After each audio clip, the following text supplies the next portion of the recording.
Nous ne sommes sans doute pas les premiers que heurtent et que choquent ces paroles de l'Évangile. Elles font partie sans doute de ces propos du Christ, après lesquels beaucoup de ses disciples disaient « c'est trop fort, qui peut écouter de telles paroles ?» Si ce n'était pas le Christ lui-même qui les prononce, dans la liturgie d'aujourd'hui, vous pourriez accuser le prédicateur de démagogie et de prendre plaisir à heurter et à bousculer les bien-pensants de nos églises. Mais au fond, si on y réfléchit bien, ce Fils qui dit oui et ne bouge pas, il incarne tout simplement ces faibles, sans doute, ces hypocrites peut-être, qui ne passent jamais aux actes. Or, le Christ l'a dit, on reconnaît un arbre à ses fruits. Ce ne sont pas ceux qui disent Seigneur, Seigneur, qui entreront dans le royaume des cieux, mais ceux qui font la volonté de mon Père. Apparemment, les publicains et les prostituées ne font pas la volonté de Dieu. Les publicains, Saint Matthieu en été, et nous avons célébré sa fête hier dans la vieille église de Saint Matthieu à deux pas d'ici, qui est rattachée à cette paroisse. Les publicains, Saint Matthieu en été, était de cela, étaient les agents du fisc au service des Romains, copieusement méprisés, d'abord parce qu'ils volaient en exigeant des contribuables le plus possible, et une partie de ce surplus leur était acquise, et aussi, et enfin, parce qu'ils étaient au service des étrangers. Apparemment, eux et leurs consoeurs à l'ignominie ne font pas la volonté de Dieu. On les met sur le même pied, dans le même sac. Mais leur cœur était sans doute moins perverti que les apparences de l'indiquaient. Ils furent capables de répondre à l'appel, à la pénitence de Jean-Baptiste, et parmi eux, quelques-uns, sans doute, même s'ils ne changèrent pas, j'allais dire, de métier, eurent la possibilité d'entendre la parole du Baptiste, ou celle de Jésus, qui avait jeté le germe d'inquiétude et de regret dans leur cœur suffisamment pour un Dieu qui sonde les reins et les cœurs. C'est un peu trop facile, sommes-nous tentés de dire. Oui, c'est ce que disaient déjà les contemporains d'Ézéchiel dans la première lecture tout à l'heure. Ce n'est pas juste. La conduite du Seigneur n'est pas droite. Et oui, il est difficile pour nous de croire qu'un homme peut ne pas être esclave de son passé, catalogué par lui implacablement, et l'inexorable justice des hommes dit que nos actes nous suivent et qu'il faut payer. François Mauriac nous parle dans un de ses romans de cette femme qui avait voulu empoisonner son mari. Elle avait été libérée par un non-lieu obtenu par la famille soucieuse d'étouffer le scandale.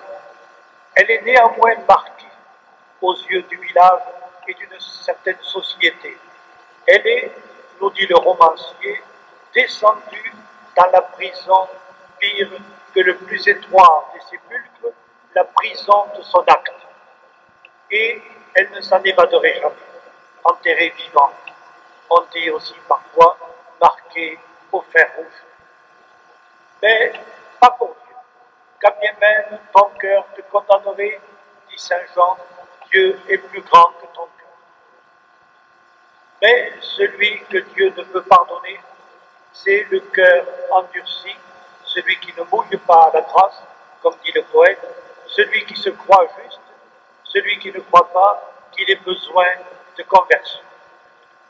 Celui qui regarde avec dédain l'autre fils, qui, comme un adolescent hargneux, tape du pied en disant « je ne veux pas, je n'irai pas », celui-là, il est de ceux que l'on dit familièrement avoir une tête de mule, un de ces ronchonneurs professionnels et qui ont cependant un cœur d'or. Et le bon cœur reprend le dessus, il y va, avec autant d'emportement et de dynamisme qu'il avait mis d'abord à dire non. Je ne suis pas comme celui-là, dit le sage, dit le juste, mais c'est ceux qui le condamnent. autant que son immobilité satisfaite et son obéissance de façade, ou peut-être même pire, il fait semblant d'y aller. Frères, si nous acceptons la leçon du Christ, la remise en question du Christ, il faut regarder de plus près et avouer que nous risquons d'être ce juste de façade.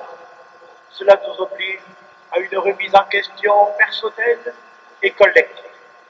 Personnelle, cela se comprend, mais cela concerne chacun d'entre nous, invité à regarder de plus près sa vie. Collective, car en tant que peuple de Dieu, nous risquons d'être ce peuple dont parle l'Écriture. Il m'honore du bout des lèvres, mais son cœur est loin de moi. Collectivement, nous risquons de desservir Dieu, car nous le défigurons, ce Dieu dont nous nous réclamons.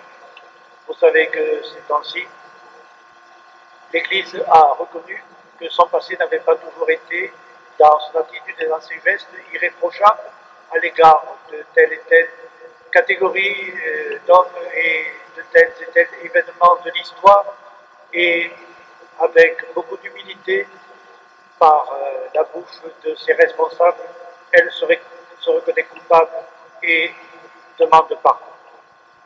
Ce Dieu dont vous dites qu'il est votre Dieu et vous ne le connaissez pas. Le Christ, dans Saint Jean, a encore cette phrase fantastique. Ce Dieu dont vous dites qu'il est votre Dieu et vous ne le connaissez pas. Ce Dieu qui n'est qu'un mot commode pour masquer notre paresse, notre peur de la remise en question et de la lutte pour la justice. Un Dieu rassurant sur lequel nous nous déchargerions du poids de notre propre vie, ce n'est pas le vrai Dieu. Le Dieu juste et vrai, ce Dieu dont vous dites qu'il est votre Dieu, vous ne le connaissez pas. Puissions-nous aujourd'hui, frères, mieux le connaître et mieux lui répondre.